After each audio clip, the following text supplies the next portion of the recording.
ニンニクが効いていて美味しかったです。普通のところの味噌とちょっと違うようなコクがあって大盛りなんですね。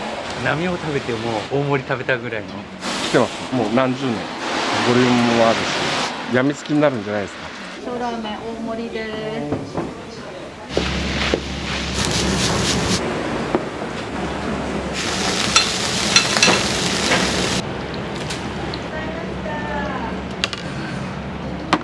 お願いします。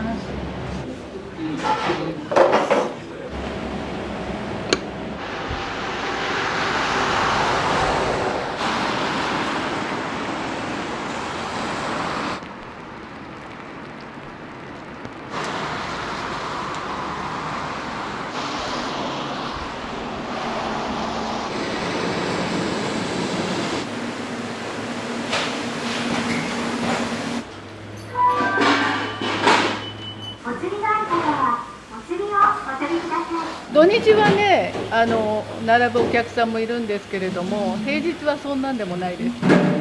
ほとんど味噌ラーメンか味噌チャーシューとかネギ味噌とかね、味噌系ですよね。太田味噌屋さんの味噌を使ってるんです。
これカツ丼用のカツを揚げとくんです。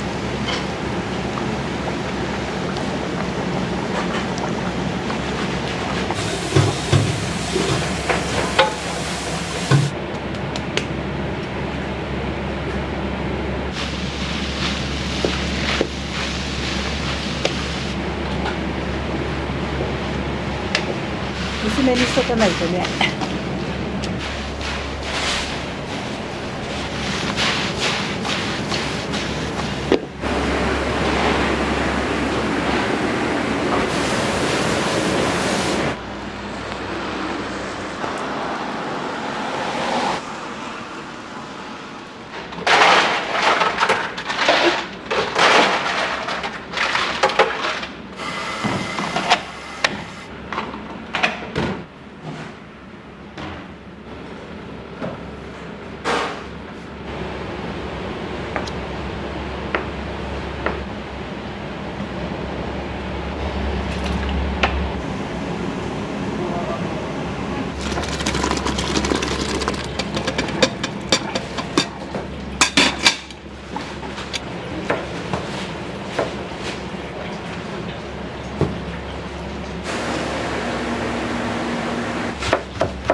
はい、これで今2升5合ぐらいだけど、もっと炊きますよ。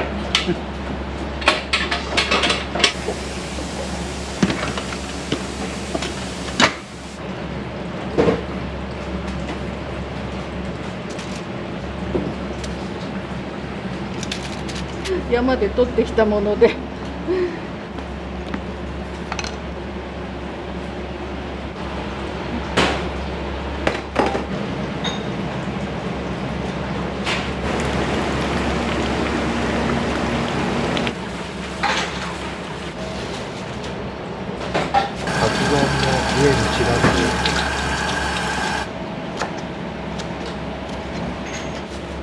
か止めないよ。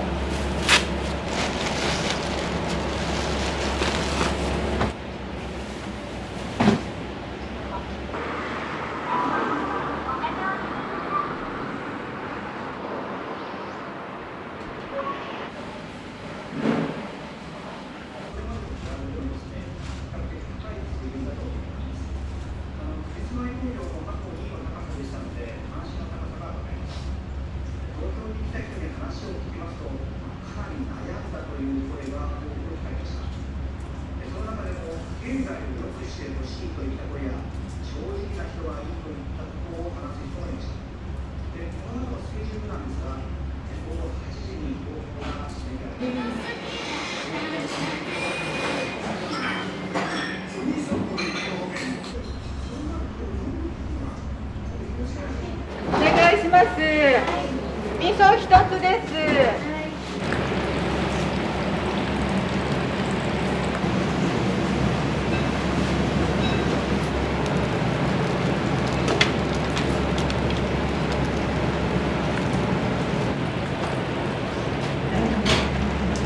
りがとうございます。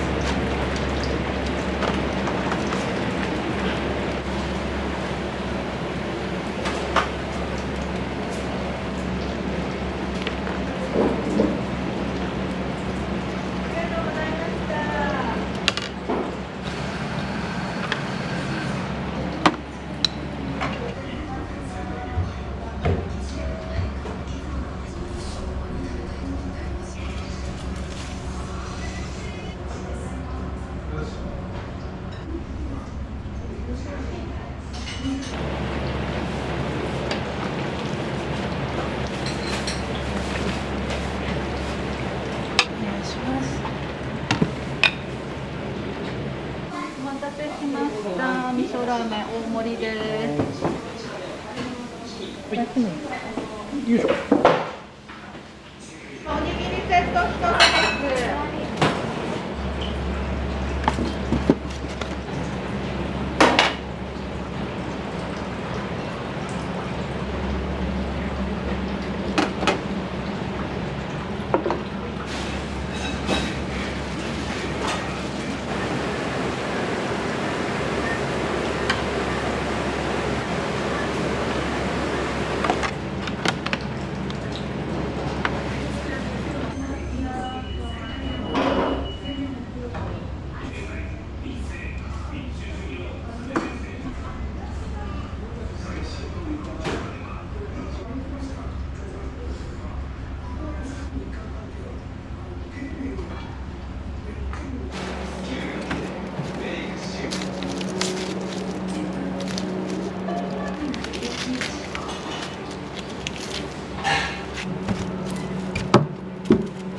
1箱半ぐらい平日使いますね。土日だともうちょっと、1箱20キロなので仕込みの時間が1時間しかないから営業しながら仕事を進めていかないと次の日の分がもう間に合わなくなります。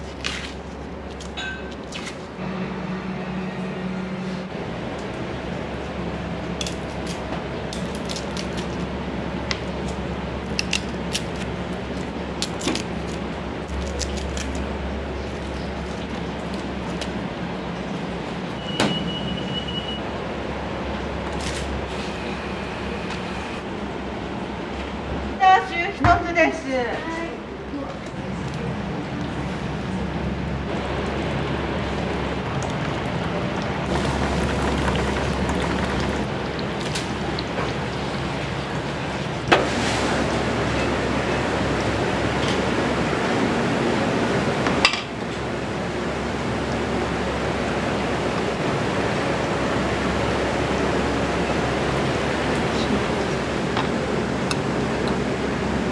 味噌一つです。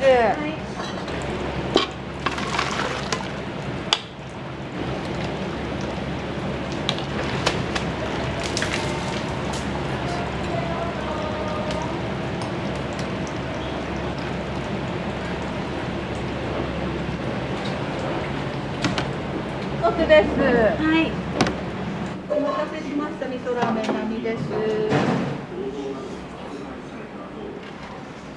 お待たせしました。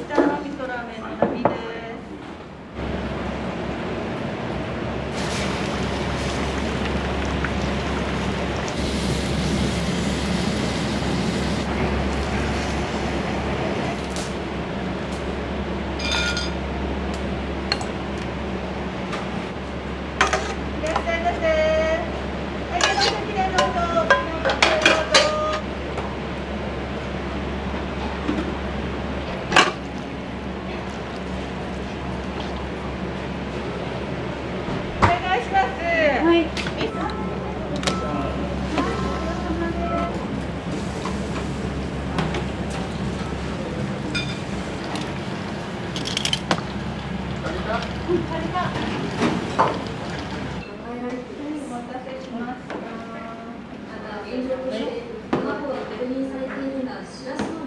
味噌ですか。はい。なんか元気が出る感じかな。ボリュームもあるし、やみつきになるんじゃないですか。来てます。もう何十年。地元です。常に忙しいよね。だからお昼しかやってないから。他には何か頼まれたりしますか。あとはカレーラーメン。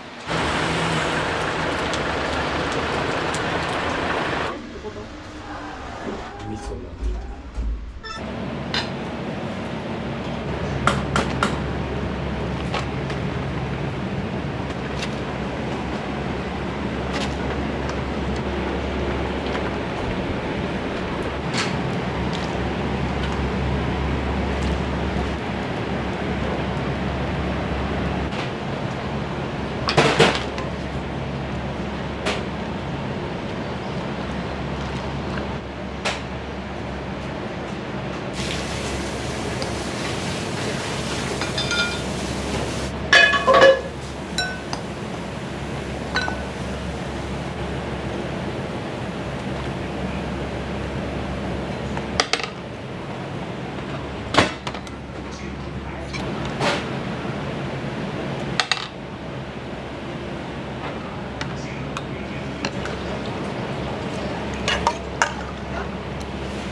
普通のところの味噌とちょっと違うようなコクがあって大盛りなんですね。波を食べても大盛り食べたぐらいの。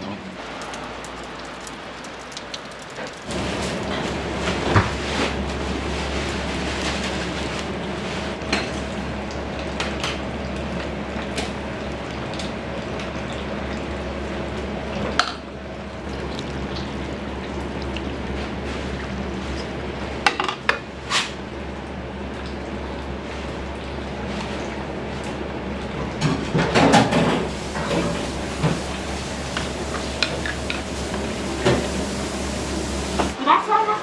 お金を入れてください。醤油えただいま発見中だけでしょ。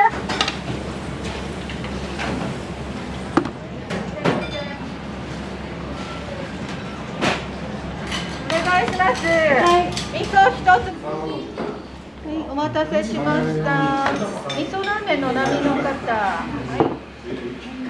はい。醤油ラーメンの波です。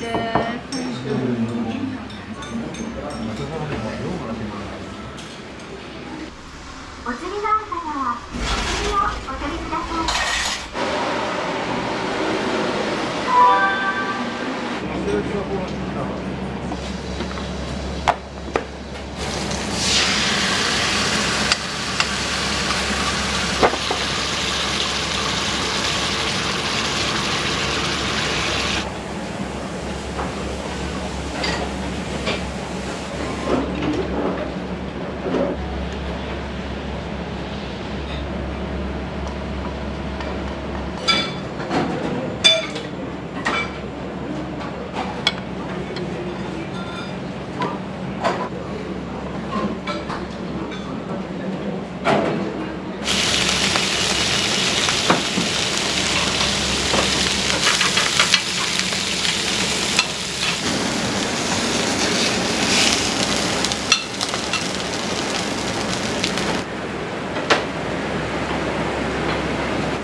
ただいま発見中です。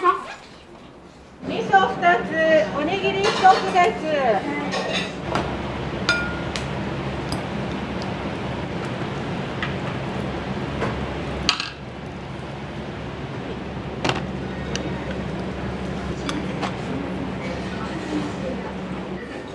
お待たせしました。味噌ラーメン並です。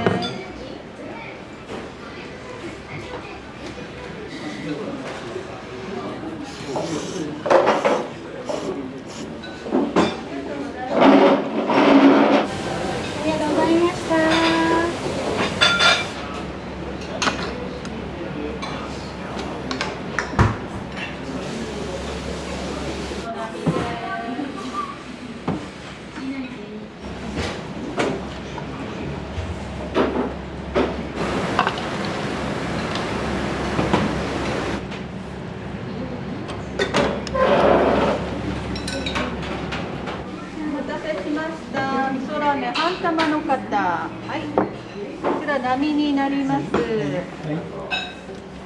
お待たせしました。味噌ラーメン並です。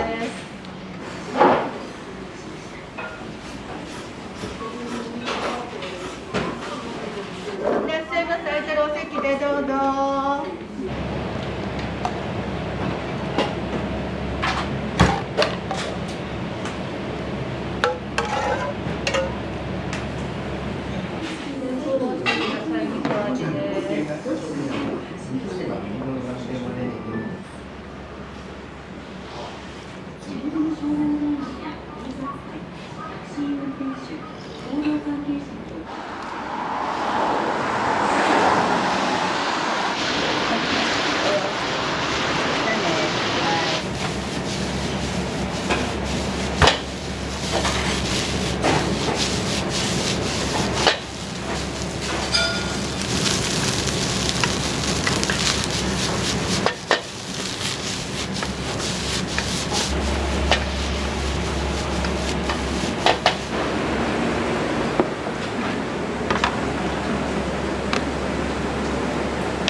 カレーです。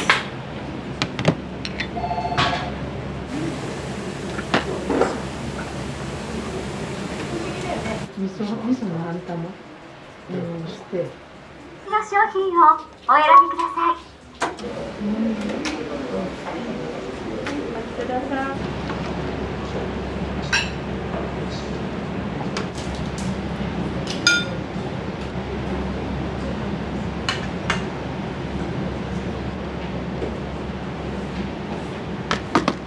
お願いします。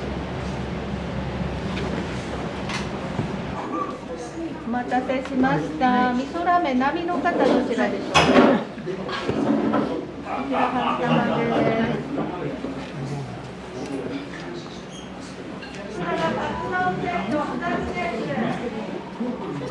ここでカウントということで、次何が出てくるかそういうのです。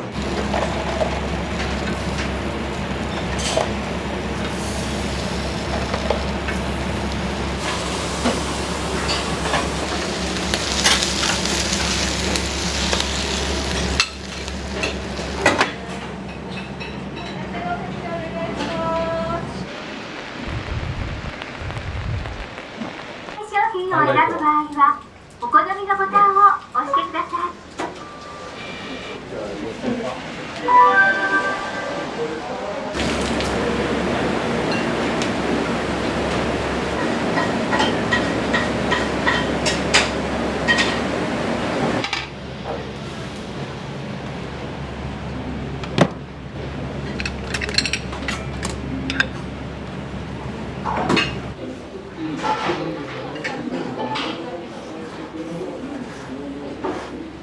味噌チャーシューはね、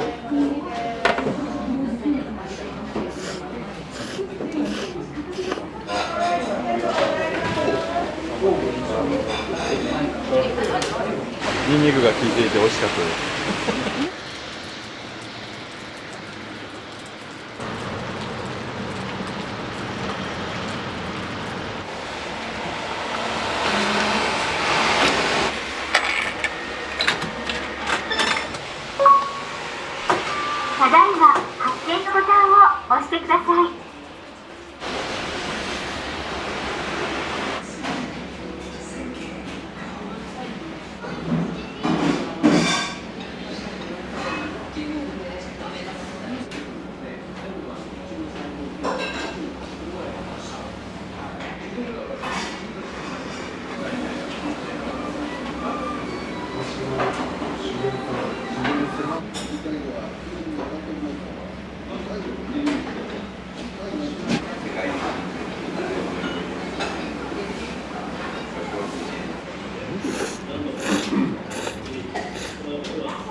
まで綺麗に洗われるんですか？はい。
前はそばをやってたけど、そばアレルギーになったからそば持ってないし、一時は富山市内で中華料理やってたんだけど、親父もやってる途中で亡くなっちゃったもんだから、この年もあるし、畑しながら、そのうち店をやろうかなって。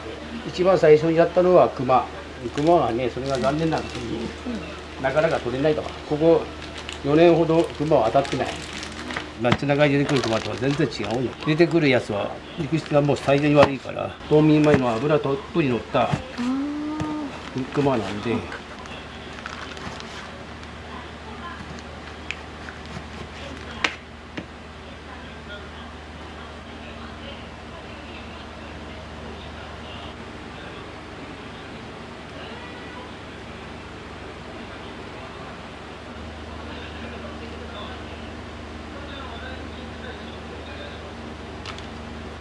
中華料理店ってどれぐらいやられてたんですか？これ富山市内で6年ほどかな。まあその前に横浜行ってたり、まあ、うどんからそばからラーメンから一般中華料理からいろいろとやってたんだけど、最近はやっぱり自分が簡単に手に入るようになってきた。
思ってても臭くないし柔らかいし、豚肉よりもコクあるんじゃないかいう話は聞くけど、漁師さんに頼んで取ってもらうんだけど、そうなんですね。あとさばきは全部自分でやるんだけど、今の時期のイノシシはほとんどもう脂乗ってないし臭みがあるから今はほとんど仕入れないんだけど、雪が降って歩けなくなる前のイノシシだから、それなりに脂乗ってるし、この若いのを使ってるから、その中で天然のものしか使わないし、化学調味料とかそういうのが一切使わずにやってるって感じで。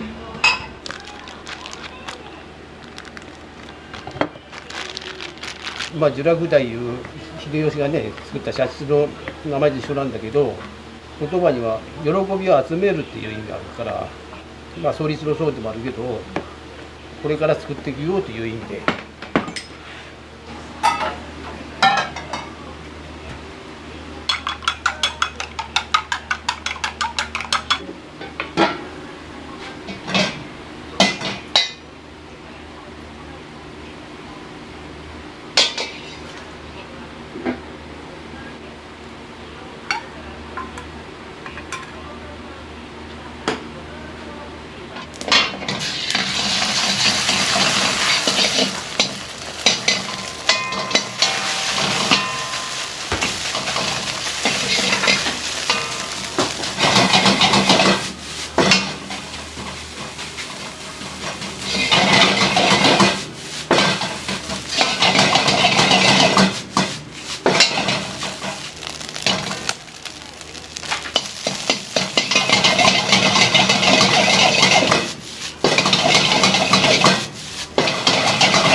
あげたくないけど、どうしてもあげざるを得ないからね、もうギリギリの世代。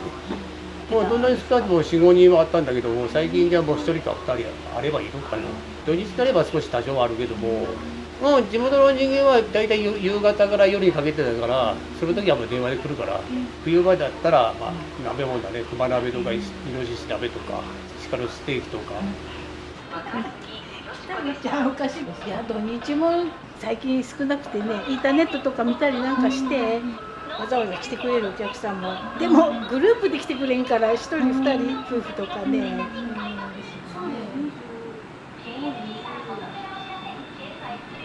若い頃から。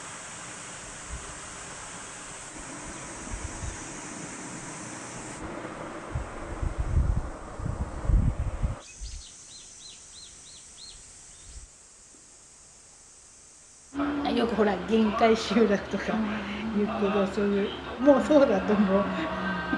やっぱお年寄りとかが多いですね。はい、若い人みんなね、町のところに行ってしまって、入り口をここね、ここに行っちゃって、で、なんかちょっと。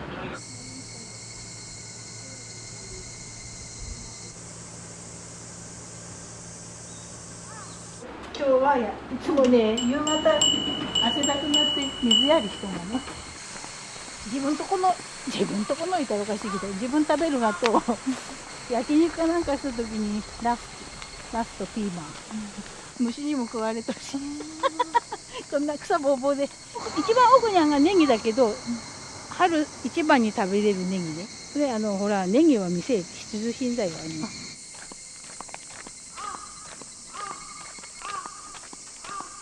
これ里芋だろ、でその泡をしとるのは大豆。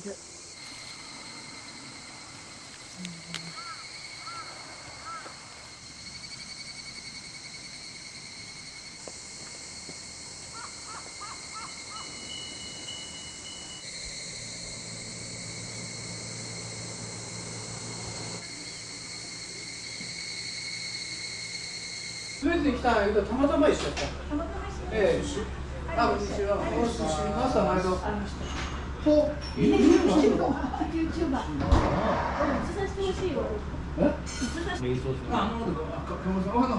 カメラの写真です。肉はこの縁で、ボタン肉。この桜でないぞ。縁で、ボタンだぞ。こうなっとるこの周りだ。周りで焼いて。あ、野菜は？野菜はだから野菜だからその下。だからジンギスカンの鍋がねこれ。そうやろ？ジンギスカン。よう耳を澄まして聞いとってや。氷いらん言われた？なくても十分。ちょっとだけ入れた。なんかあ、いいですよ。なくてもなくてもどっちでも。つまらない。そう。何匹もこうやって見送ってやる人と、このサック大きいんですよ。あれからな。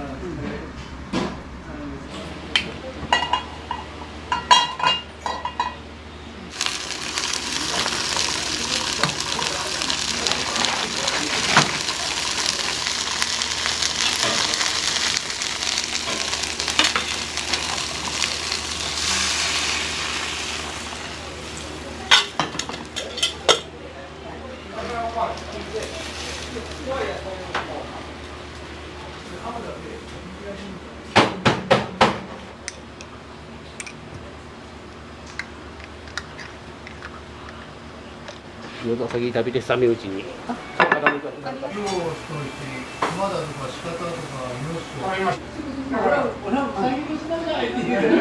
じゃあ、近畿線。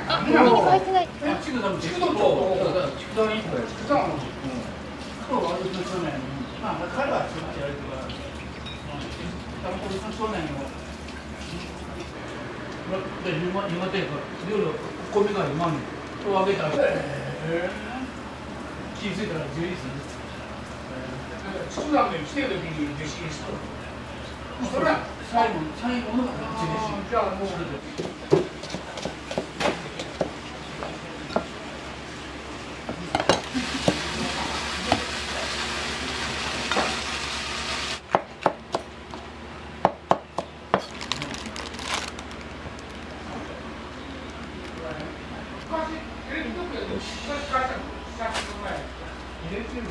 ああ、NHK でも。焼くや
やっとって、で下の水少しずつ離したら上からこう流れて。ジビエとかよく食べられるんですか？よくは食べない。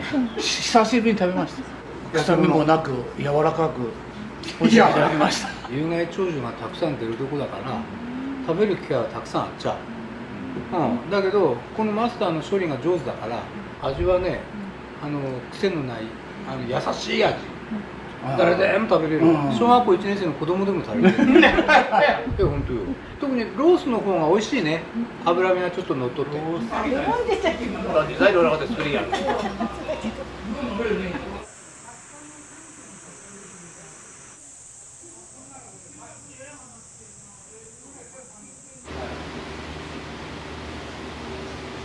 けないです。企業秘密入れてる。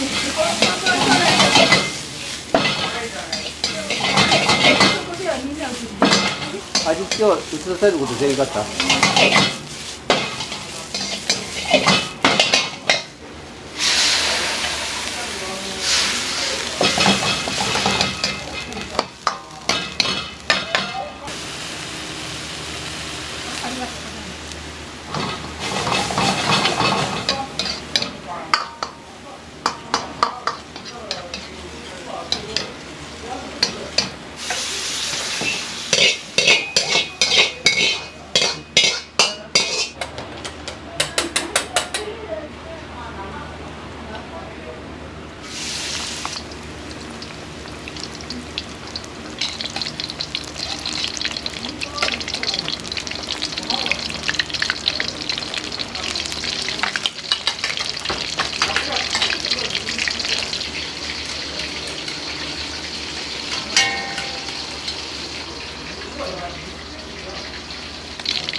ラ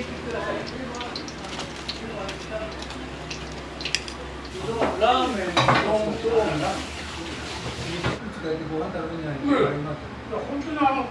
これいい取られたから量は入らないの。ちょっと氷入れて冷やして。それで作ってうん。いいかけそう揚げ。焦げついてしまうわ。味とか焦げついてしまうわ。ああ、そうやだ。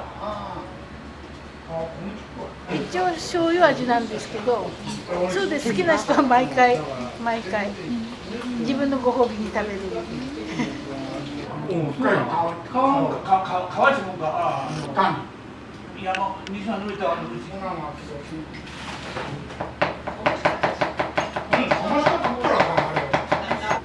職員が飛ばしたら県から叱られた。2月中で道路ど真ん中で思うんだから対向車も私も全然ありがとうございます。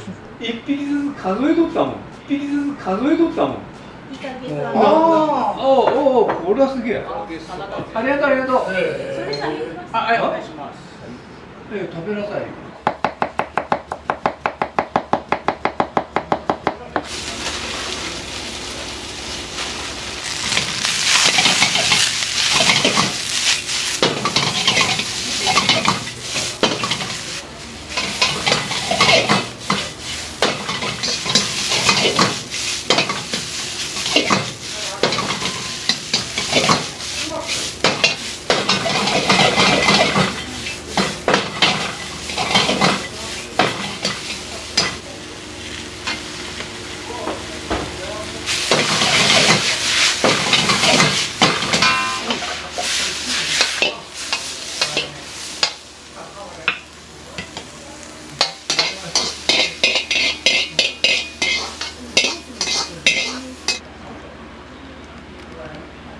まあ体が動く限りはやりたいけど、いつまでっていうことは保証できないね。後継ぎもいないし、自然の味を味わってもらいたいし、ごまかしの味じゃない本当の味を味わってほしいなっていう。うちは味噌にしても自分たち手作りだし、作れるものは自分たちの手で作りていきたいなと思ってる。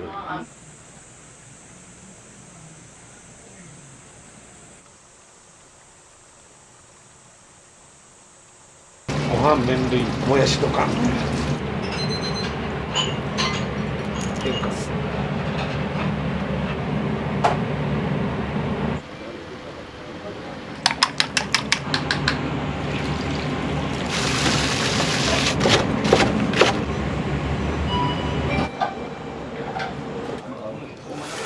格別でした。中華そばも美味しかったです。美味しかったですね。美味しかったですね。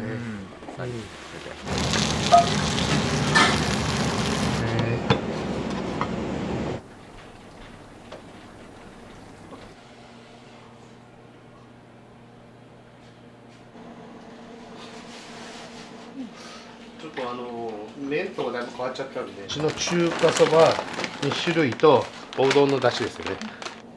食材的にはまあこんな感じで、煮干し2種とで椎茸と干し貝柱と昆布と、まあ、スルメ少し。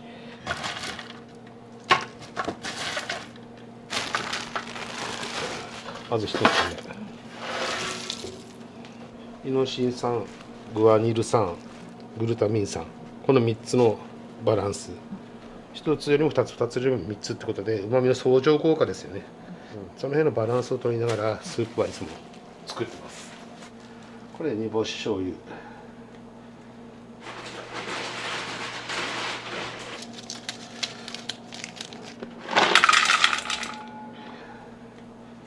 まともなやつ買うと値段高いんで、こういう割れたやつ、これでも全然お出汁出るので、これもなかなか3キロに1枚ぐらいして上削り。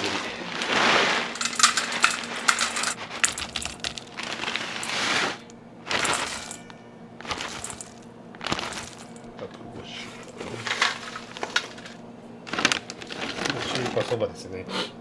これはサワラ。少しずつ配合を変えながら一番うまみを感じる、味じゃなくてうまみですよね。うどんには使いません、この舞茸は。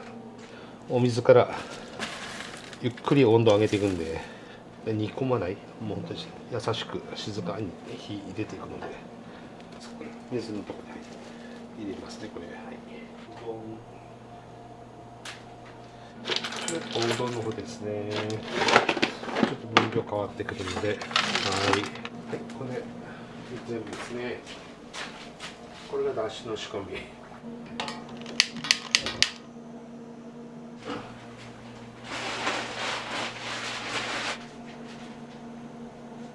少しずつ色々するので、煮干しとかそういったお出汁の美味しさと鶏ガラで地元の白山ポークの豚のうまみが合わさって美味しい出汁になっていくので、うまみがすごく増してきて、で塩分も少なくて済むんですよ。だから一般的なラーメン屋さんよりうちかなり塩分濃度低めにしてあるんで。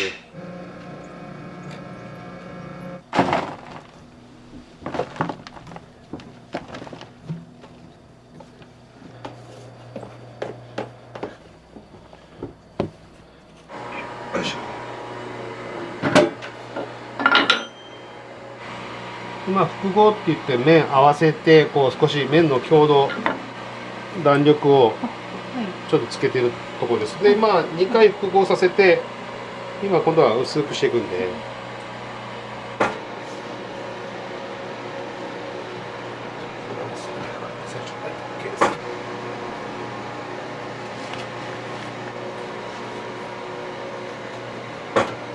して、まあそれはそれでいいのかな。いつもよりたくさんできる。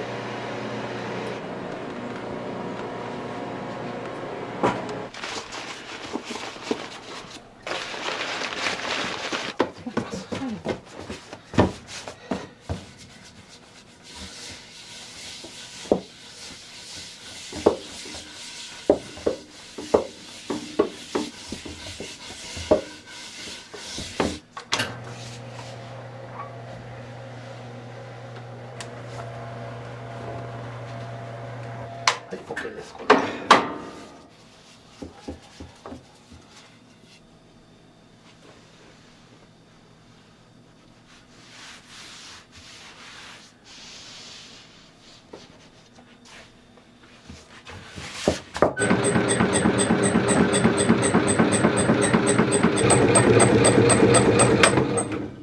ちょっと上上げるのは上上げますし。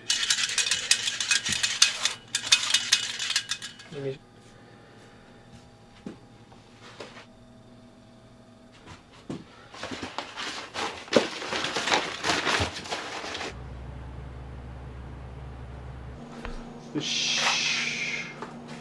おい。はい。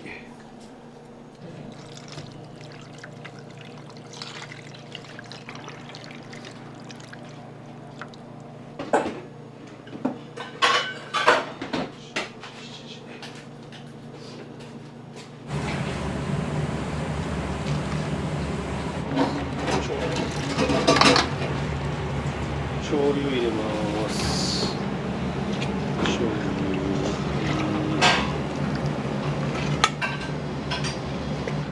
塩、はい。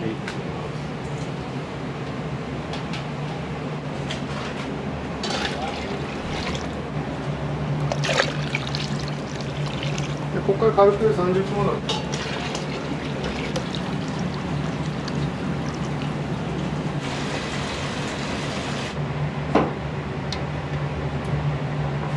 結構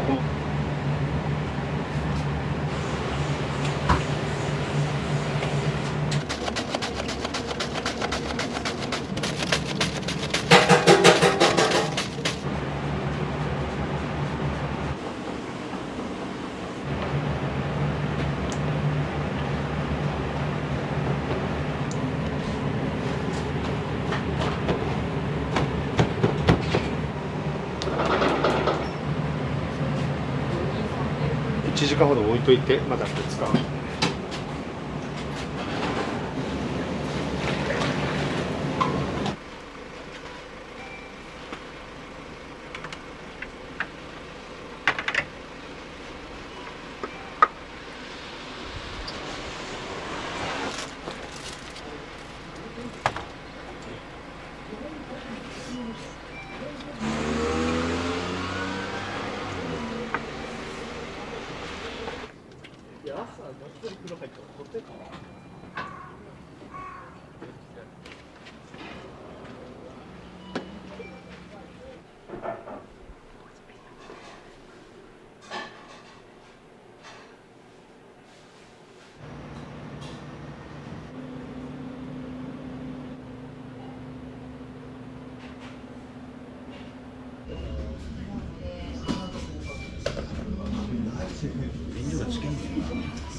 べったり減ったりするだ感じ。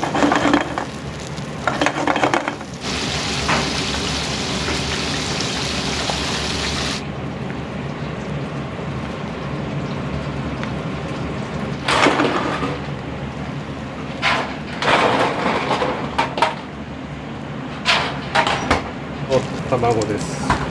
はい。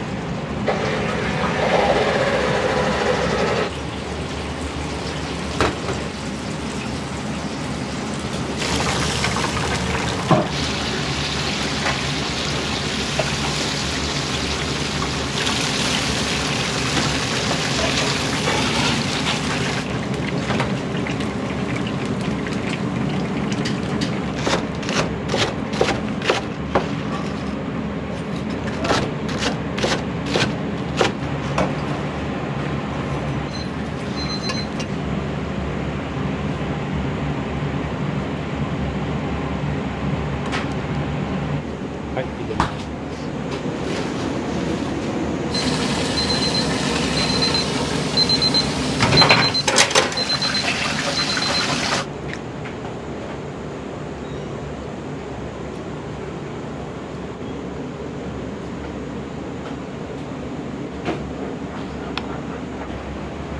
そば入ってる。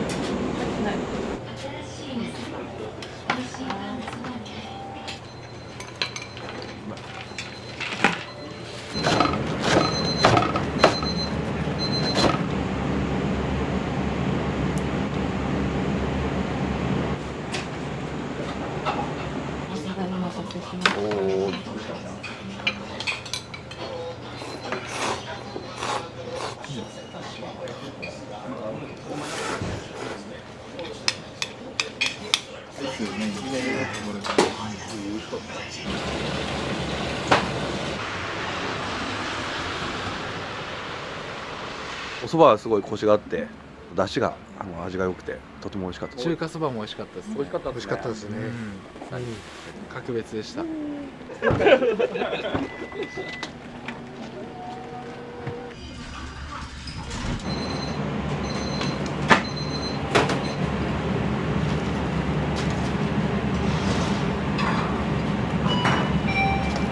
っしゃいませ。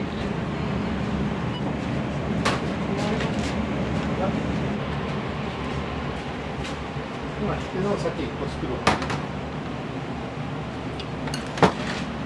すみません。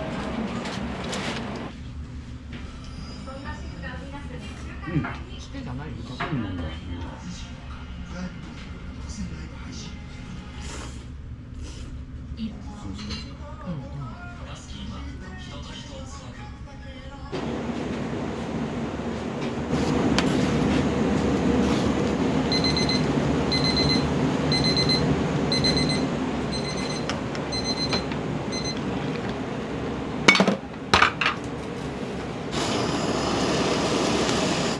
これ坂口地区のメンマです。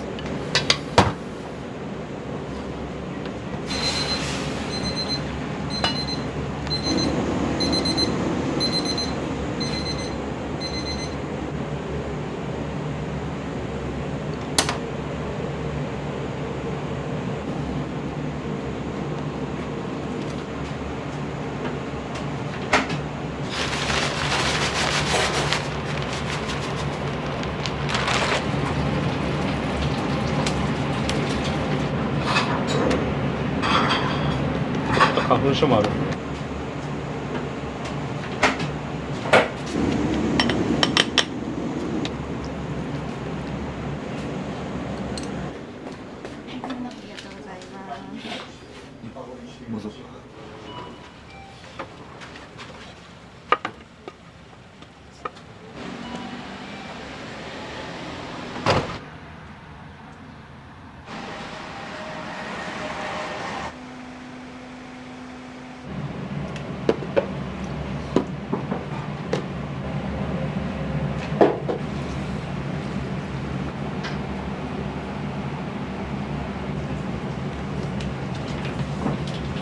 だし、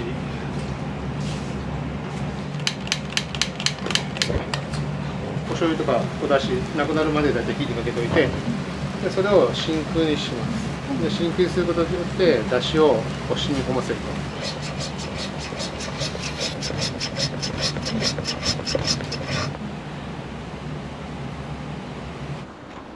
はい、いらっしゃいませ。お待たせしました。はい、いらっしゃいませ。はい、いらっしゃいませ。あ、そういうこと？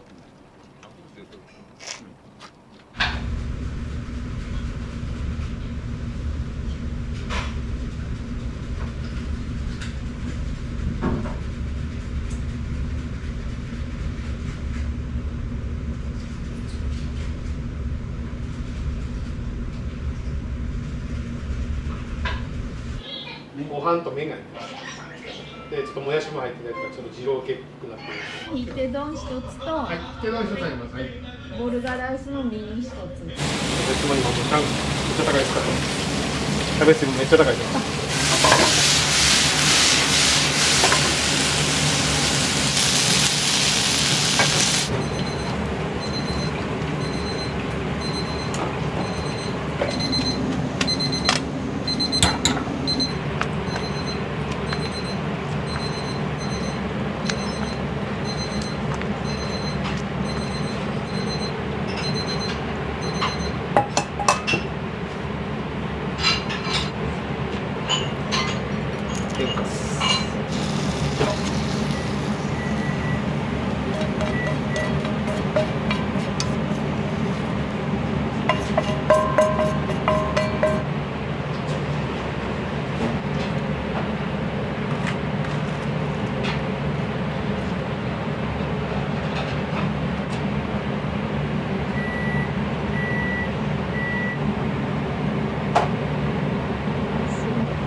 お客さんのびっくりを取ってきてください。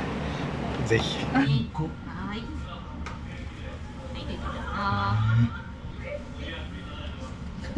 ごいこれ。やばい。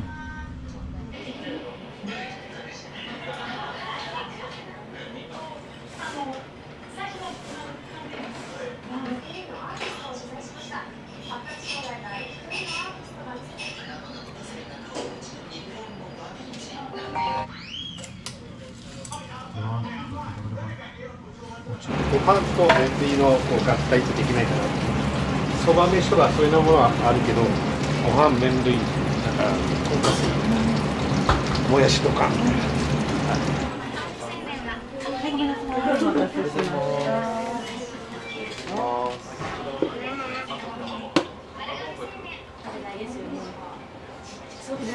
丼物を頼んでいただいて、そこにこうセットでこういう美味しいです。はい。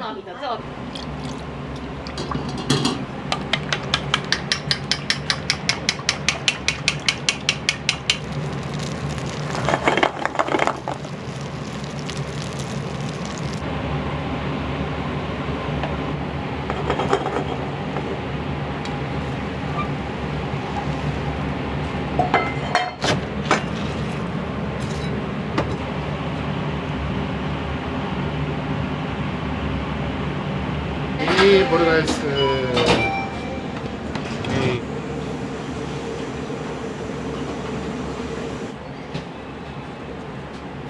タルタルソースカツのがお一つ、かけそばの温かいのがお一つ、ボルガラス右のお一つでよろしく。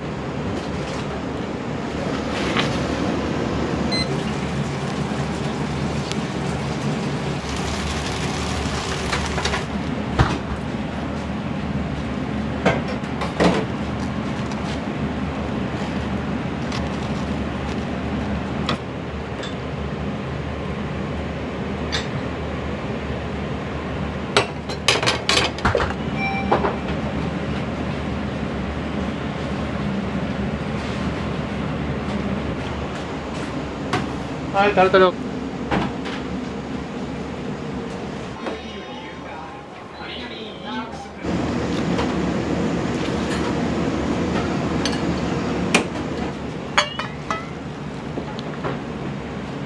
い、すみません、かけそばですね。はい、入れてどうぞ。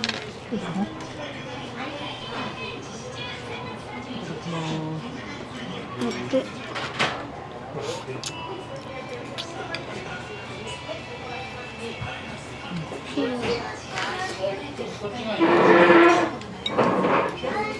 美味しいね。おいしい。美味しい？よく来られてるんですか？今日初めて。初めて。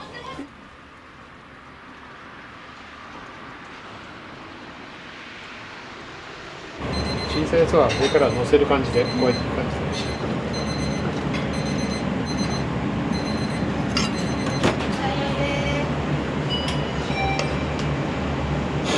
ありがとうございました。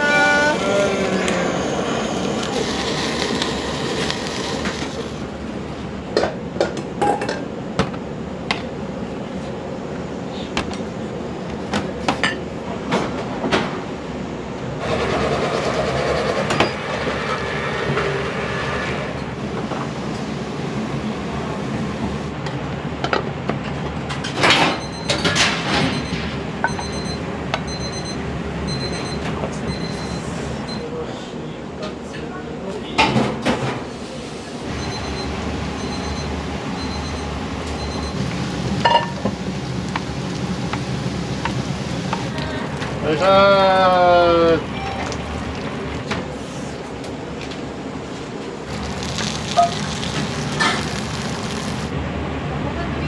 そうです、そうです。卵は4つ、3個から4個。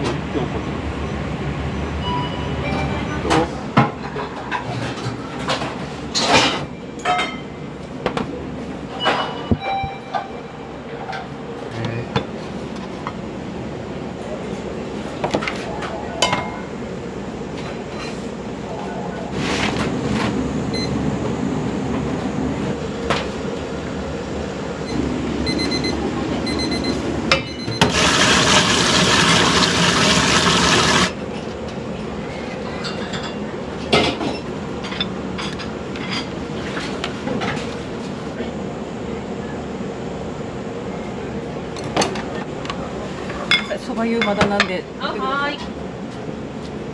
これ最後の中華も一緒にいけるか。最後の中華もいけるか一緒に。いらっしゃいませ。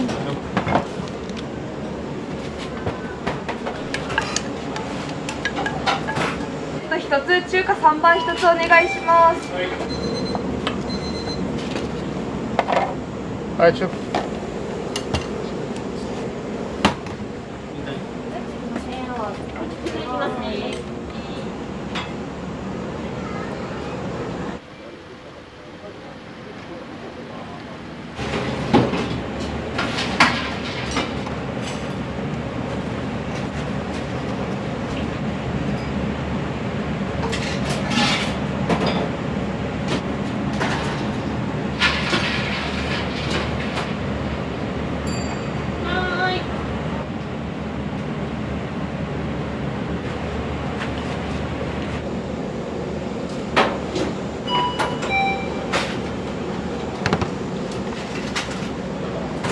ありがとうございます。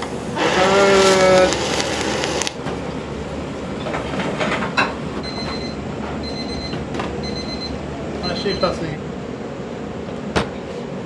い、ありがとうございます。はい、来ました。はい、どうぞ。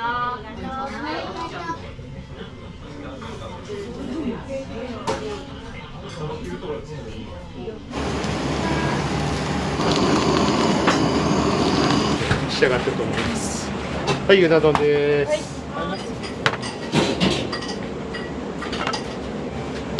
はい。7名様お待ちです。ごめんなさい、卵とじです。お疲れ様です。はい、どうぞ。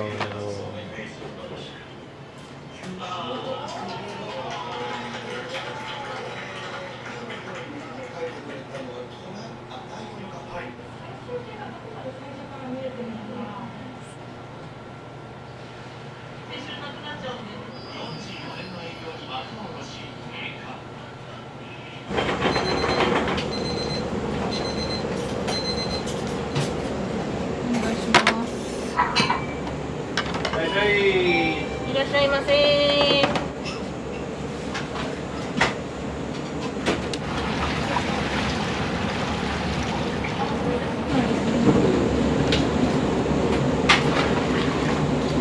濁りとか、本当はこれを3つ並べてやりたいですけど、どういうそば用。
小盛りですけど結構野菜も入ってるんで、持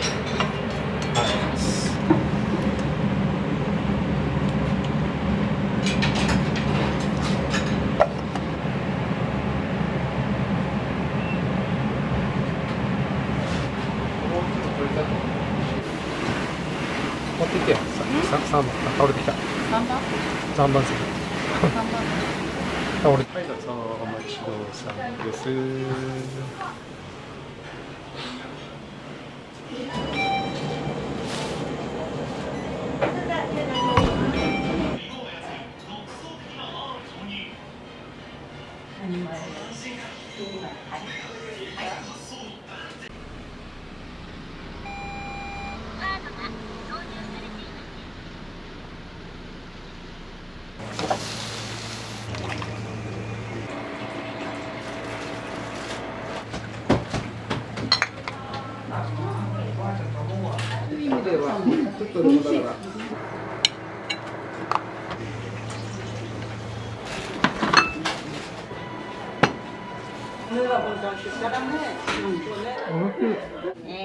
はい、あと高速ラーメンです。ポテサラ食える？ポテサラ食える？すごい美味しかったです。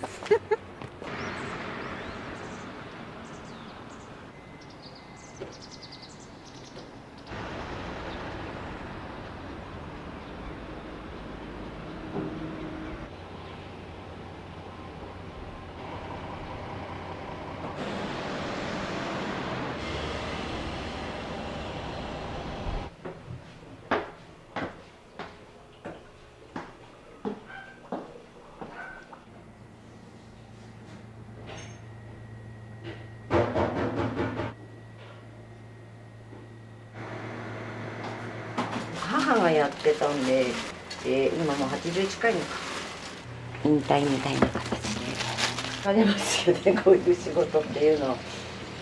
すごく時間かかるんですよ。やっぱいろんな部位が入ってるんですけど、ハツとか小腸とか大腸とか、こういういろんな部位が入ってるのがまた食感が全然違うので、かなりの匂いが。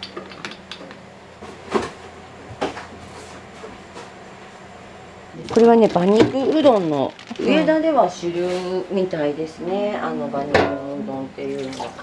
この辺ではどうなんですか、ここぐらいしか多分やってるところはないと思うんですけど、さっきみたいにバンドになります。これで一回煮て、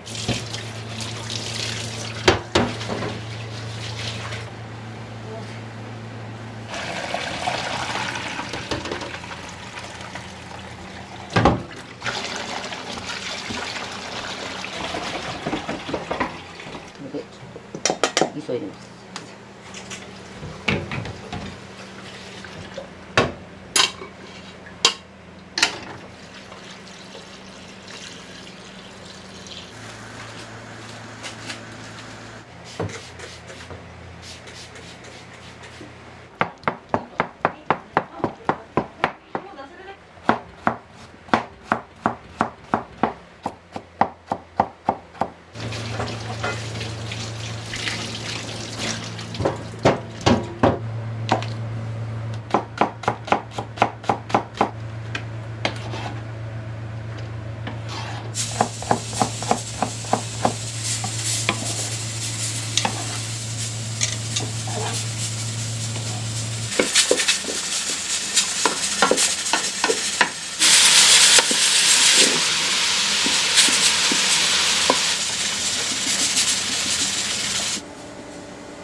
でまた終わり次第です。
商売繁盛。商売繁盛。お店の安全を祈願し。お店の安全を祈願し。今日も一日頑張りますのでよろしくお願いします。はい、よろしくお願いします。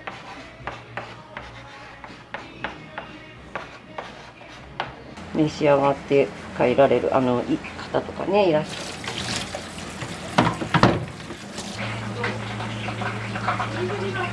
煮込んで、まあでももう今日このぐらい煮込んであればだいぶこれで出来上がり。うちは結構魚のとかね、昨日は油淋鶏本当にお願いします。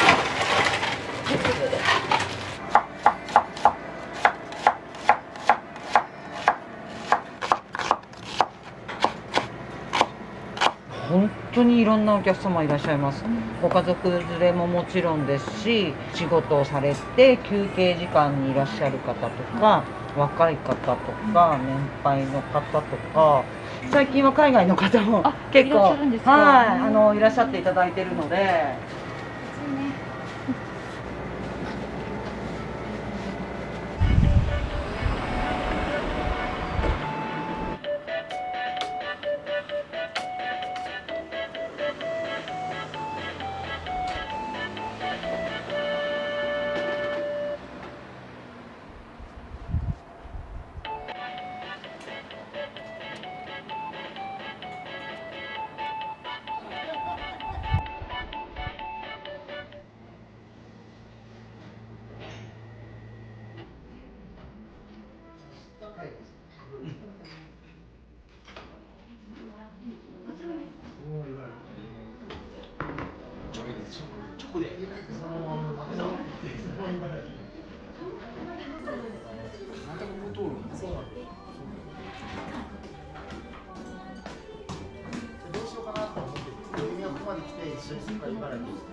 初日です。はい、ありがとうございます。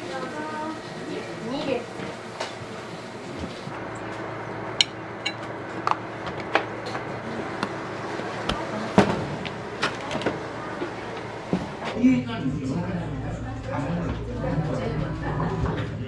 失礼します。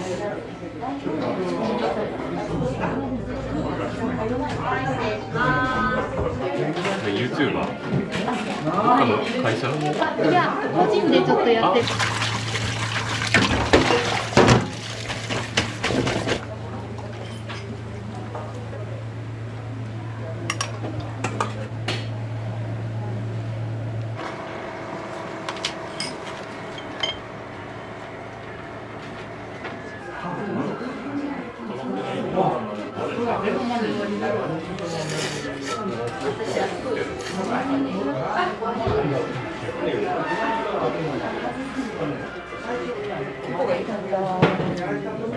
よく来られるんですか、このお店。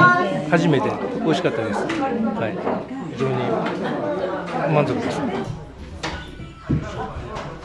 らっしゃいませ。こんにちは。いらっしゃいませ。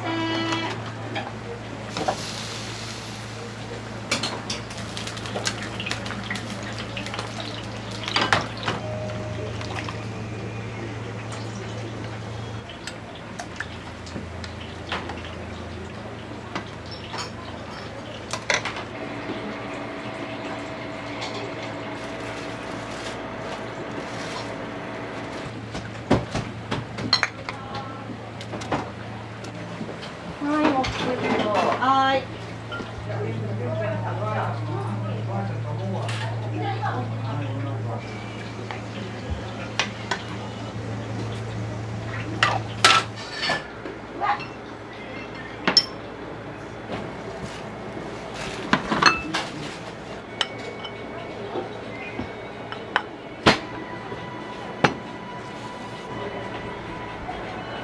通ります。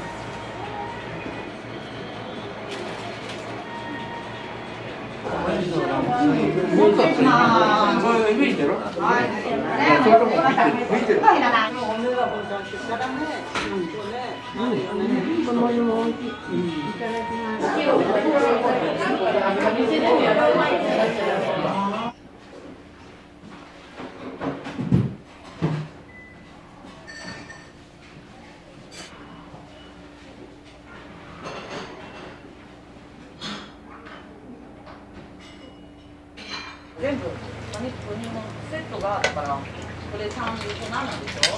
7、8。じゃあ8個全部セットみたいなですか？このセットとランチ。いっぱいすぎて食べるのか。そういう意味ではちょっとでもだから。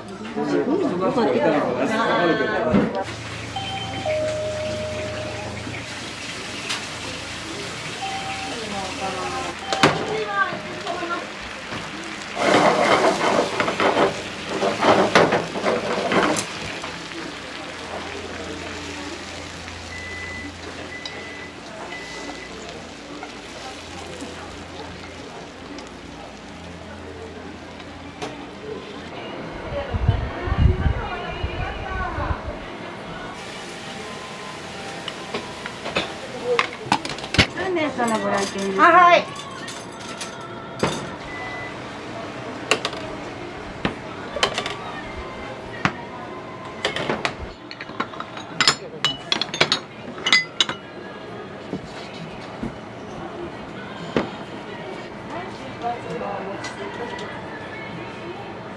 ちょっと旦那さん、おうどんちょっと待ちになります。ちょっとこれ奥に入れてもらっていいですか。取ります。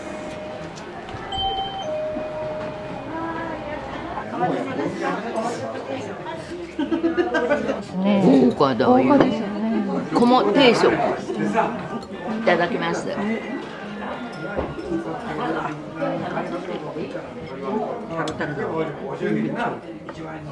いただきます。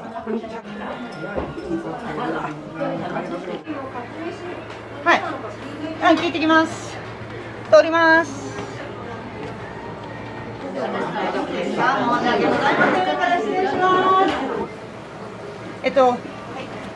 こ。通ります。あと左足ですね。お待ちくださいね。これも一つ。あ、そうか。で、胡椒つけて。通ります。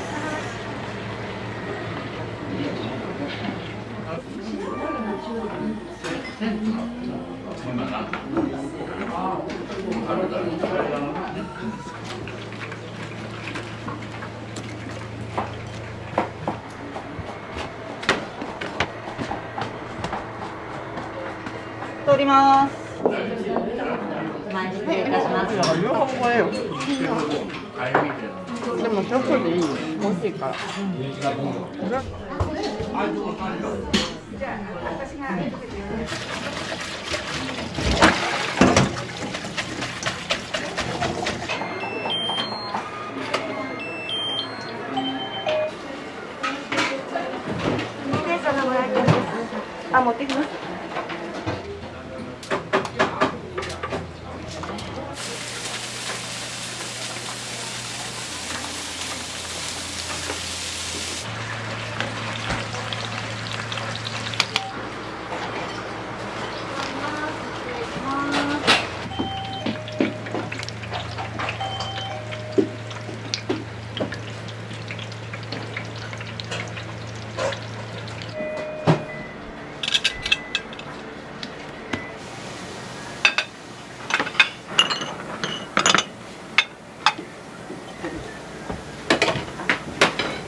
はい、あと高食ラーメンですね。少々お待ちくださいね。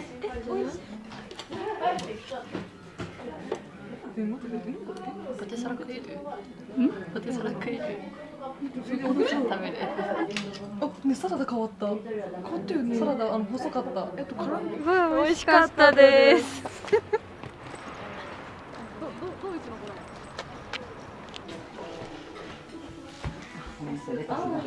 多すぎて全部好きなものが全部乗ってる。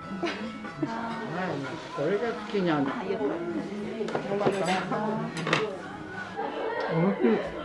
かったよかった。ご飯ちっちゃい盛りにしてよかったね。ワンコインの定食頼んだんですけど、よかったです。塩麹が2の、ランチがライスなしで3です。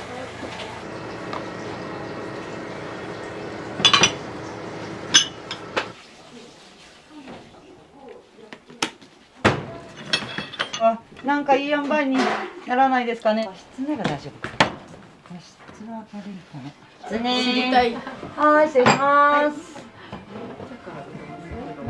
はい、ありがとうございます。あ、そうか。私は大丈夫。よかった。美味しそうです。ね。うまくしたなかった。大丈夫です。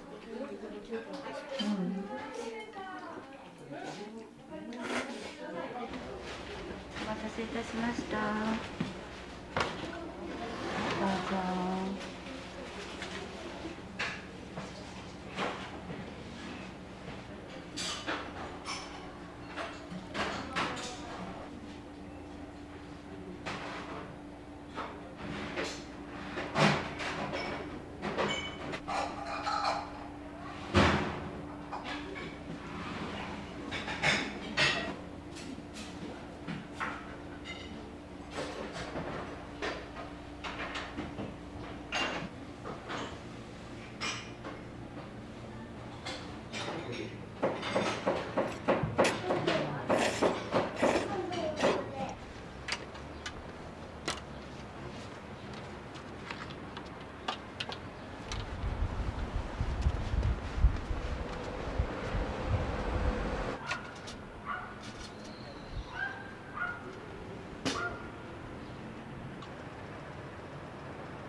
のんちゃんとか連れてきてくださってお食事される方とかも最近は結構増えてきたので、はい、和室に来ていただいて、そこの方がお客さんもワンちゃんも落ち着くかなと思って。短めです。3分前に。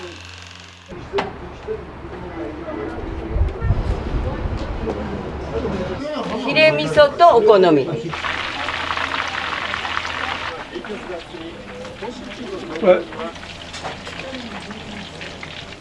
こちらです。味噌カツ美味しかった。ありがとう。はい。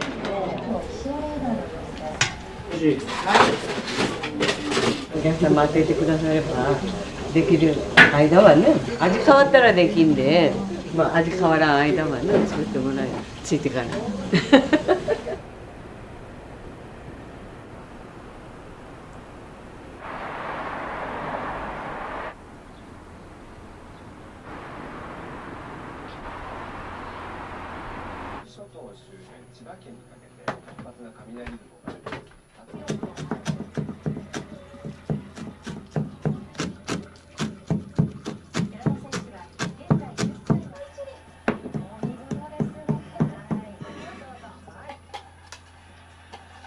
マヨネーズを先にして卵を茹でて、それからピクルス、きゅうりの酢漬け、ピクルス、あとはパセリ、それを入れて、でお客さんのエビにつけてもらって食べてもらってるんです。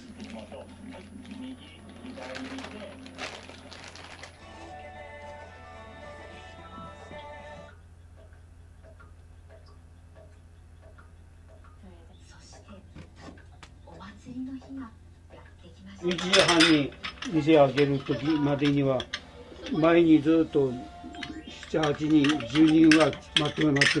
もう油も熱入れて、赤だしもちょっと温めといて、それしとかなあかんです。玉ねぎに関するもの。ではここでクイズです。皆さん5秒でお考えください。はいはい。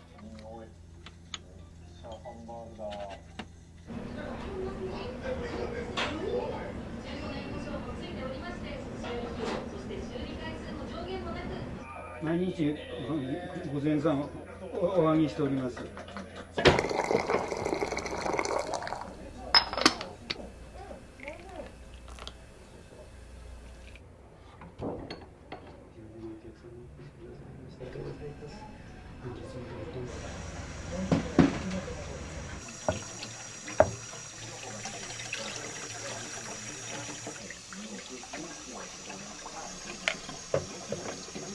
こういった状況が、名古屋、東京も27度予想ということ、また日曜日全国的に雨ということで、炊く時もあるけど、その日によってね。ではニュースです。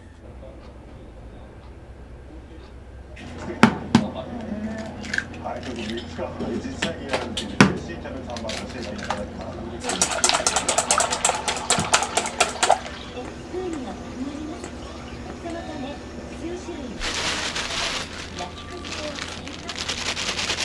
すごい軽いですね、確かに。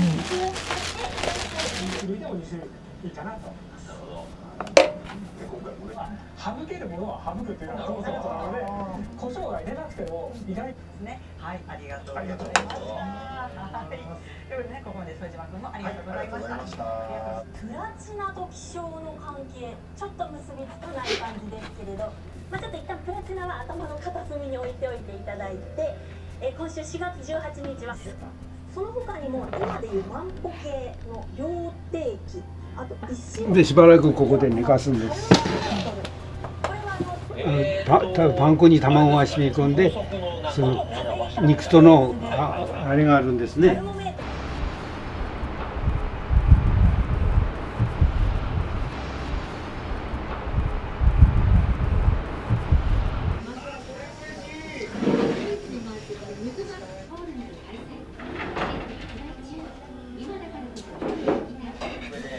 甘いとたくさん、これを研究テーマでやっていこう。はい、そうしましょう。甘いたくさん。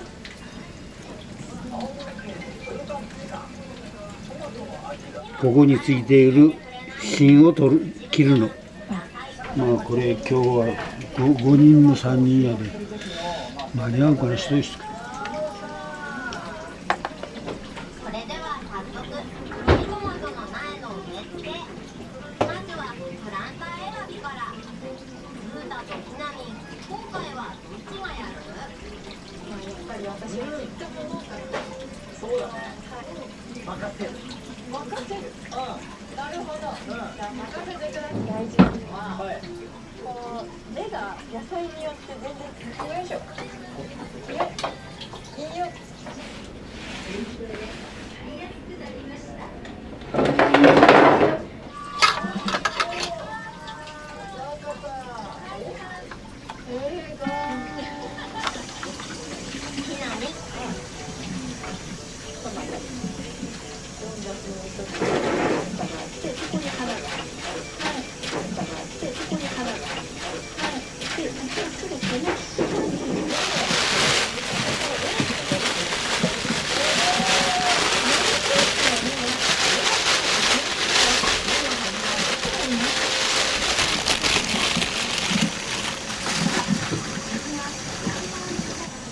家庭菜園の楽しみを広げます。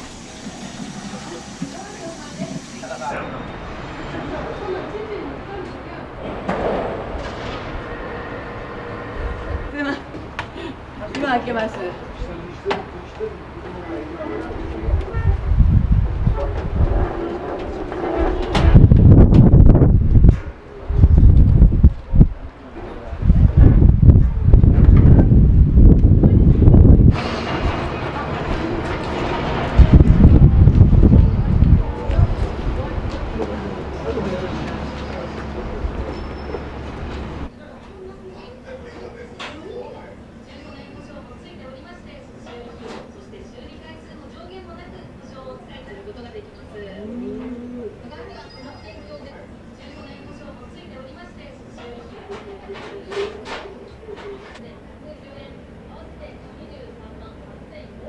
あ、3人さんやったっけ。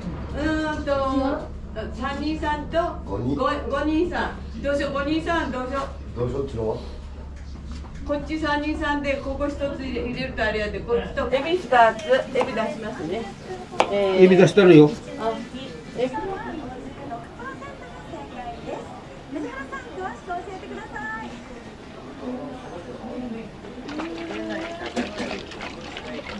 登録証なんですが、続いては1995年に登録された市町村合併があって、岐阜県中津川市山口になりました。だからの象徴なんですが、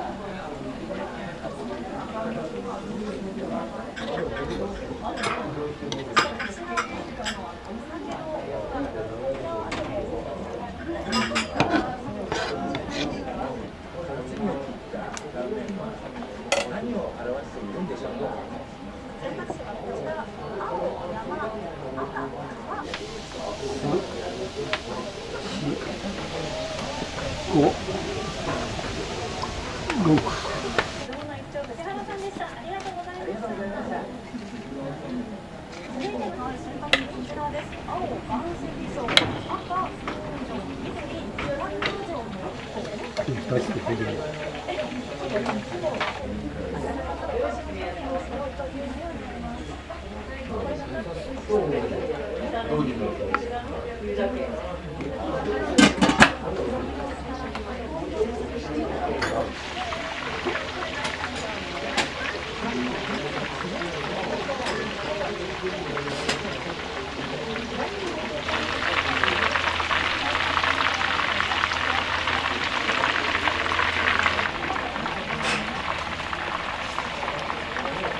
ごめんなさい、お好みね。はい、はい、はい、ごめんなさい。どうもどうも。はい、お待ちどうさま。ありがとうございます。はい、はい、どうぞ。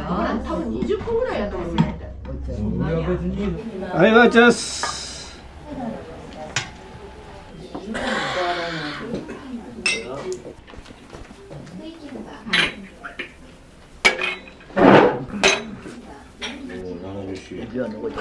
そう言ってたって。1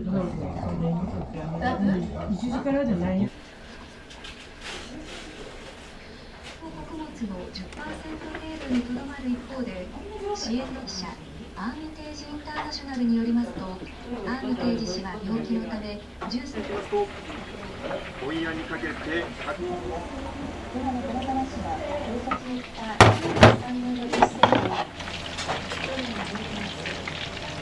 自分で買って買った食べなさい。はい、お好み。はい、ごめんなさい。お好み焼き。はい、おまったさん。はい、いただきます。はい、おまったさん。はい、はい、はい、はい、いらっしゃい。あ、それちょっと腫れてた。こちらね、すみません。ちょっと立て込んでる寒いな。なんかビニールの袋あげようか。ヒレ味噌とお好み。はい、はい。「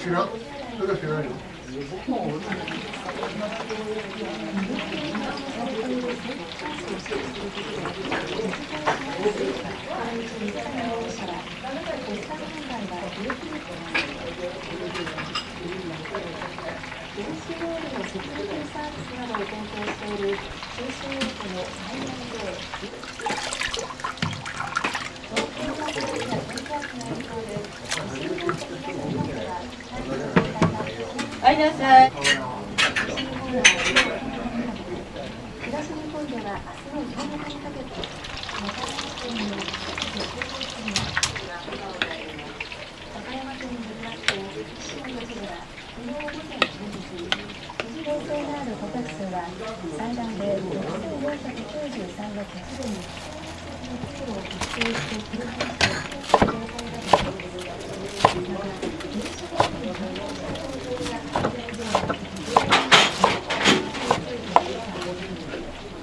お客様に去年北九州市のファストフード店で当時の経営責任能力をさらに詳しく調べるため今日は見回りに当たっていた男子生徒が大怪我をした事件で近くに殺人事件の疑いで逮捕されました。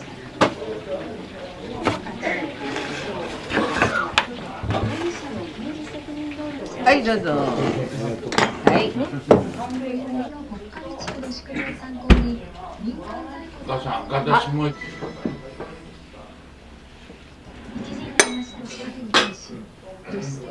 私も。外食どこまで。はい、お待ち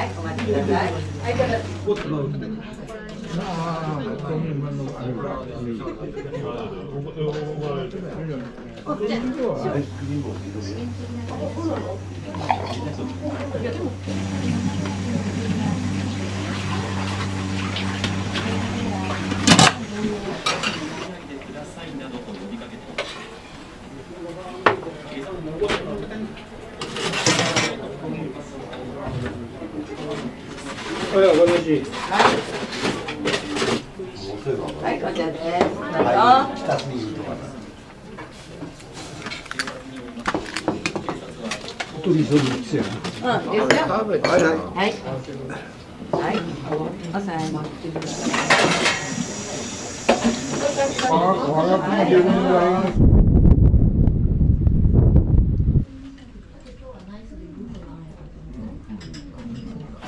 子供たちが訪れ、桜を見ながらお弁当を食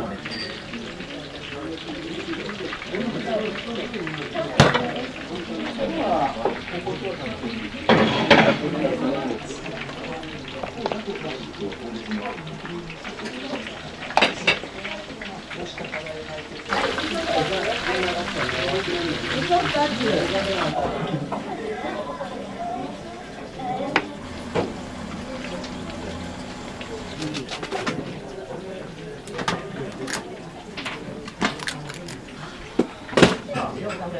はい。旦那さんちょっと多いか、銀紙でもあげるか。あ、いい。はいはい。これだけで。嘘かつ美味しかった。はい、お待ちをさん、ごめん取ってもらって。はい。はい、はい、すみません。はい、お待ちをさん。はい。猫いたくなる。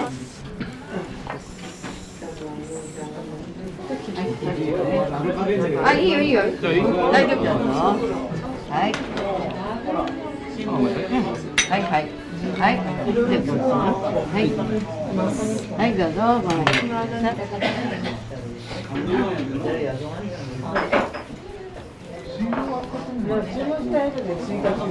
お待ちどうさまです。ありがとうございます。はい、あたりどうぞ。待って待ってください。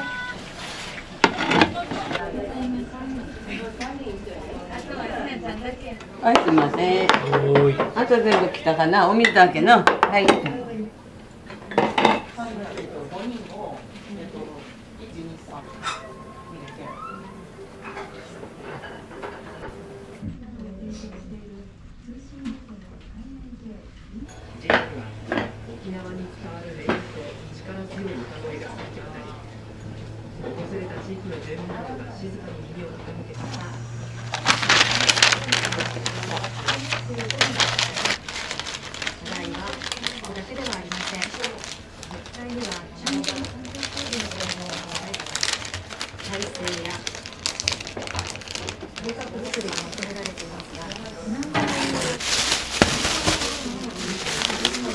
はい、はい、はい、ごめんなさい。はい、今お漬物きます。アーミテージ氏が13歳、国防次官補。2001年戦に立ちました。共和党政権きってのアジア通で勤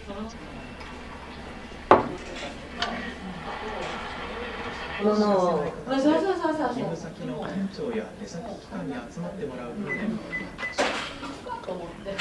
を訓練は熊本地震のどうすればいいかというどういうことがありましたので、今から反省をして次に生かせるようにしていきたいと思っております。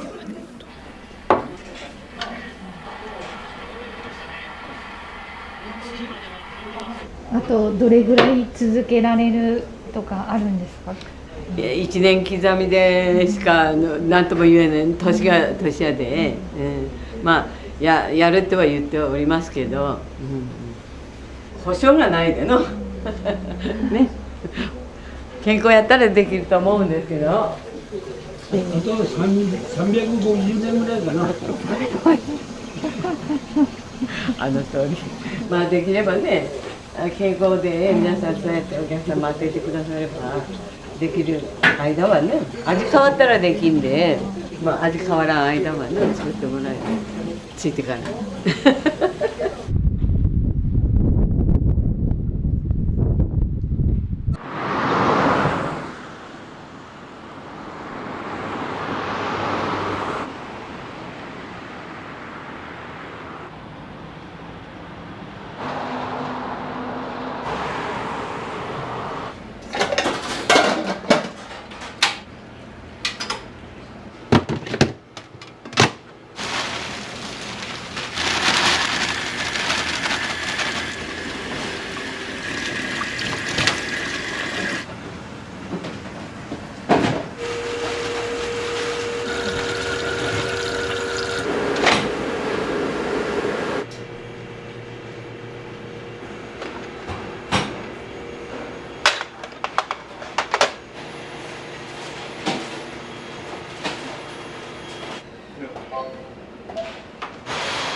こういうのを聞いてくる。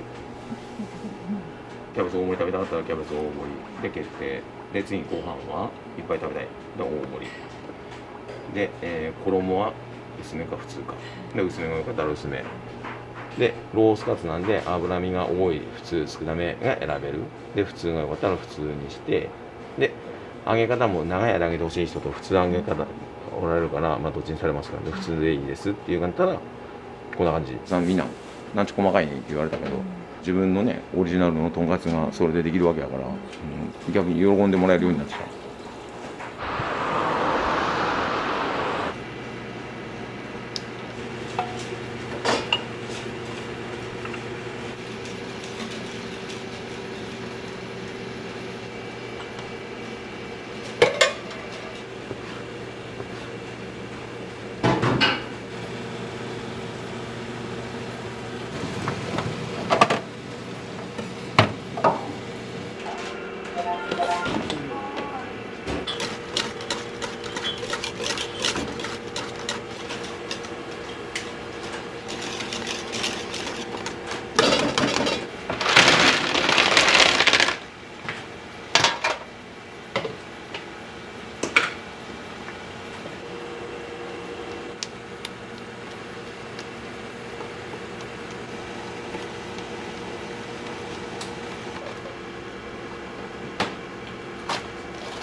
ご飯一つお願いします。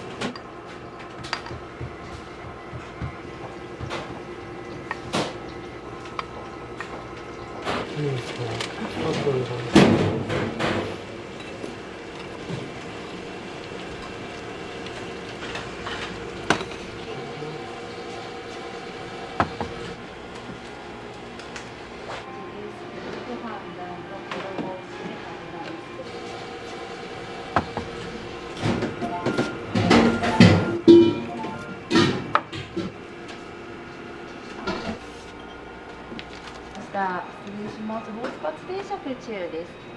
はい、衣薄で油。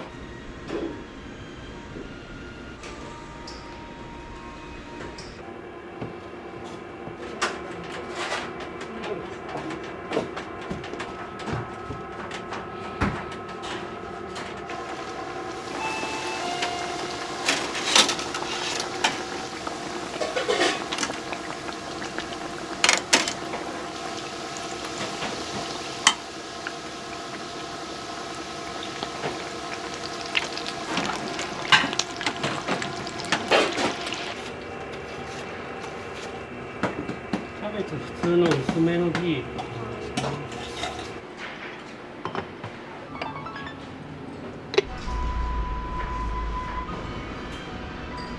平日でしたらサラリーマンのお一人様のお客様とか祝日とかのお休みはご家族連れの方とか多くなります。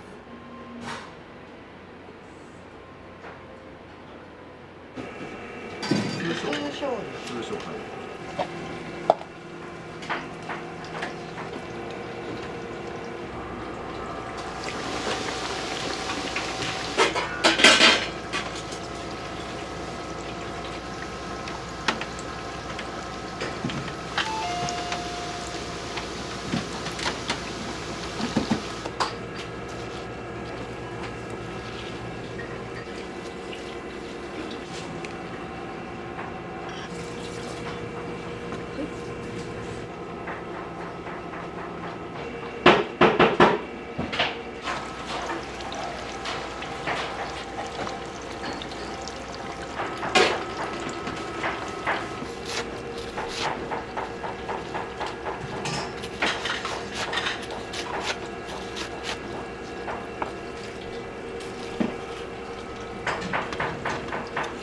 ジャンボ脂身多め。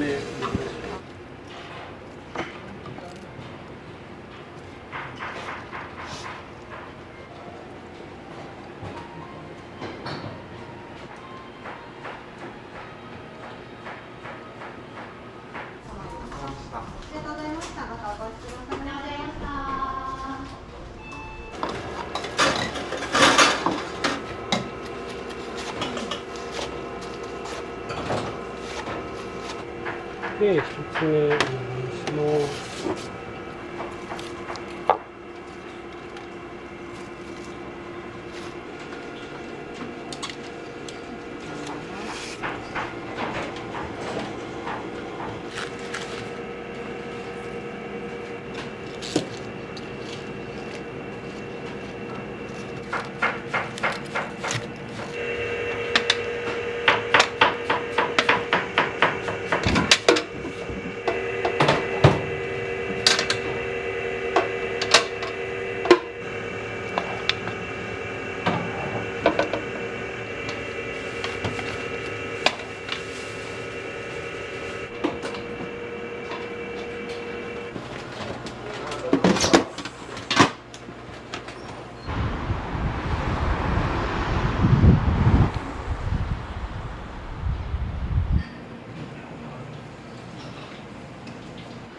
味が微妙に違うというか、どれがお好みかいうのはもう本当にお客さんによって全然違う。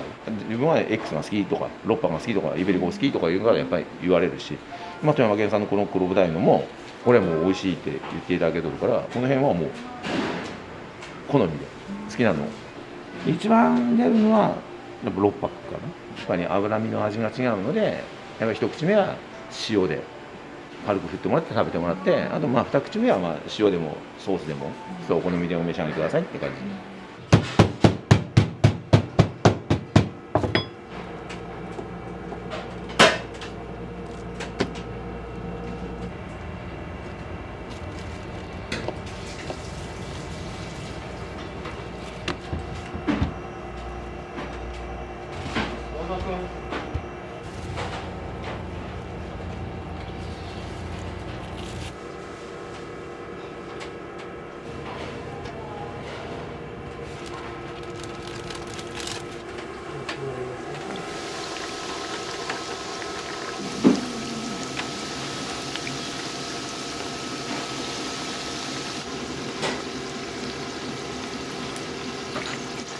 これさ、これの何を変えるの？調べてもらうの？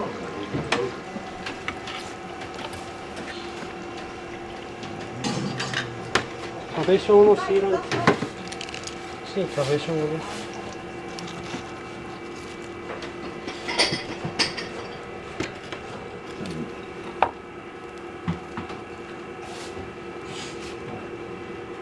ランチです。脂身の新潟のハムでお持ちしてます。はい。手つけたと。ハムだ。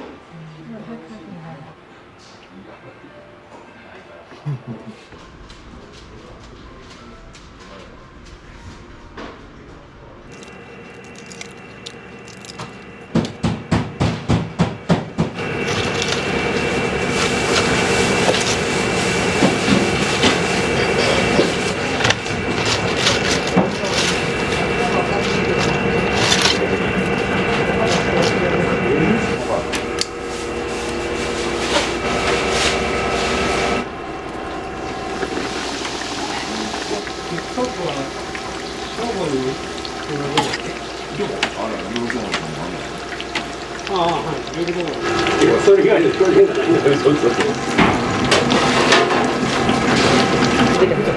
モンターミルフィーユ。は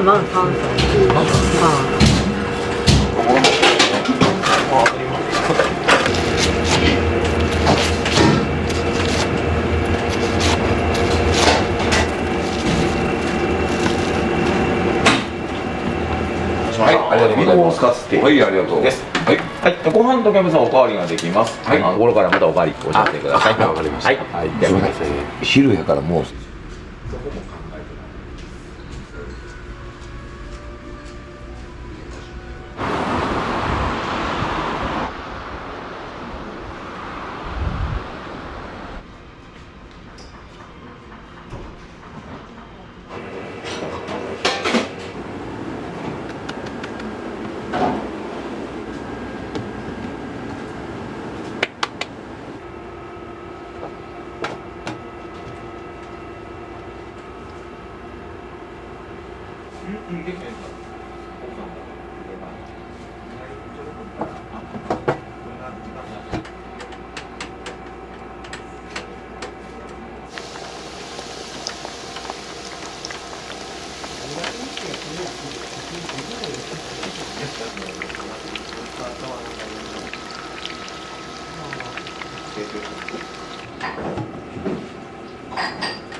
の油身少なめ衣薄めです。失礼いたします。ありがとうございました。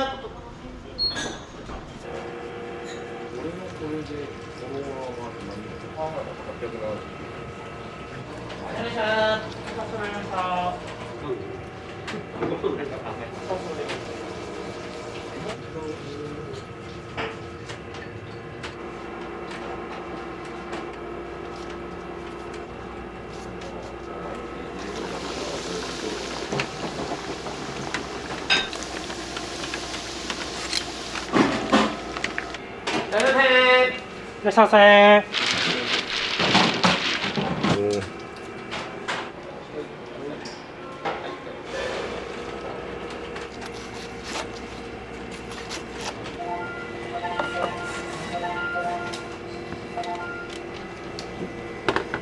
はいよ。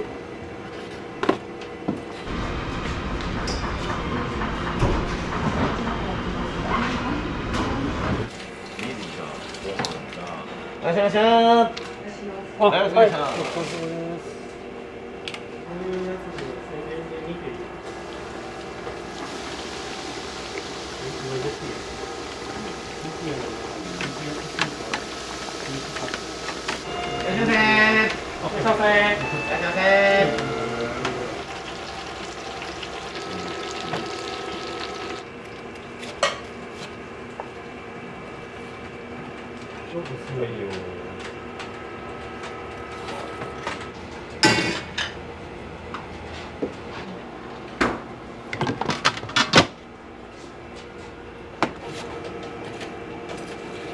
オール普通の B です。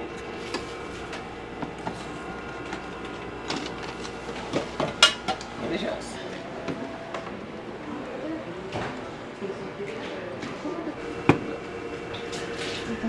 はい、ご飯代。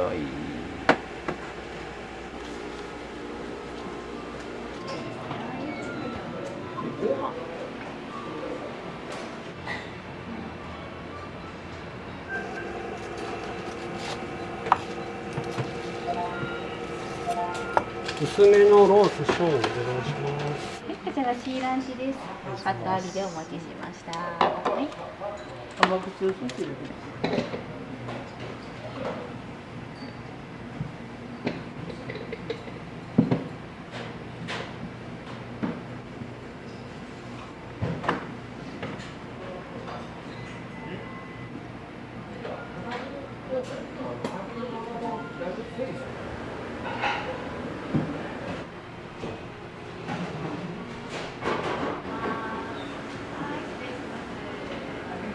ありがとうございます。